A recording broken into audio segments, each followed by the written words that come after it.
Hello बच्चों, let's read the question.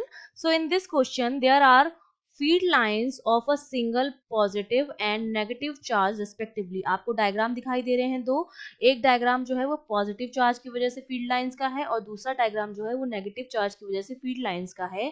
तो हमसे पूछा जा रहा है give the sign of the work done by the field in moving a small positive charge from Q to P. अगर मैं Q से P की तरफ एक पॉजिटिव चार्ज को मूव कराऊं तो हमें वर्क डन जो हमें करना पड़ेगा उसका साइन क्या होगा ये हमें बताना है. तो देखिए की कॉन्सेप्ट में सबसे पहले तो मुझे ये पता होना चाहिए कि जो मेरा वर्क डन होता है वो क्या होता है. तो देखिए जब भी हम किसी भी चार्ज को अगर पॉजिटिव चार्ज है और उसको पॉजिटिव फील्ड में ही मूव करा रहे हैं तो वो क्या करेंगे, रिपेल करेंगे. जो सेम चार्ज होते हैं वो क्या करते हैं, रिपेल करते हैं दूसरे को. और जो अपोजिट चार्ज होते हैं प्लस और माइनस अगर होता तो वो क्या करते हैं, एक दूसरे को अट्रैक्ट करते हैं. पहली चीज तो हमें ये पता होनी चाहिए. जब इलेक्ट्रिक फील्ड है, ठीक है, तो उन पर क्या लगता है, इलेक्ट्रिक फोर्स लगता है. ये जो रिपेल और अट्रैक्ट है ये क्या है, हमारे पास इलेक्ट्रिक फोर्सेस हैं. ठीक है, इलेक्ट्रिक फोर्स है ये हमारे पास. और जो हमारा वर्क डन होता है वो हमारा किस तरह से दिया जाता है, फोर्स इनटू डिस्प्लेसमेंट से. या एक तो हमारा ये फॉर्मूला होता है, एक हमारा होता है F equals to Q D V, charge into difference in potential. इस तरह से हम देते हैं. तो अब देखिए हमें कहा जा रहा है कि हम एक पॉजिटिव चार्ज हमने यहाँ पर ले लिया, ठीक है, उसको हम मूव करा रहे हैं Q से P की तरफ, ठीक है, इस तरह से. तो सबसे पहले तो मुझे पता है यहाँ पर क्या लगेगा, रिपल्शन लगेगा. हमारे पास सेम फोर्सेस हैं तो रिपल्शन लगेगा. तो ये इसको कहाँ इस तरफ लगेगा रिपल्शन फोर्स.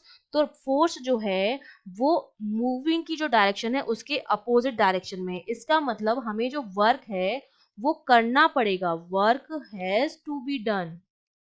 अगर मुझे आगे इसको मूव कराना है तो इस रिपल्सिव फोर्स के अगेंस्ट हमें क्या करना पड़ेगा, वर्क डन करना पड़ेगा. और जब हमें वर्क करना पड़ता है किसी चीज पर, किसी चीज के अगेंस्ट, तो वर्क डन जो आता है वो हमारा क्या आता है, नेगेटिव आता है. उस केस में हमारा जो वर्क डन आता है वो क्या आता है, नेगेटिव आता है. और वैसे भी हमें पता है कि जो इलेक्ट्रिक फील्ड की लाइन जो होती है वो हाई से लो की तरफ होती है. तो यहाँ पर हाई पोटेंशियल रहा होगा, यहाँ पर लो पोटेंशियल रहा होगा. ठीक है, तो अगर मुझे Q से P तक लाना है तो जो वर्क डन हमारा आएगा वो क्या आएगा, Q.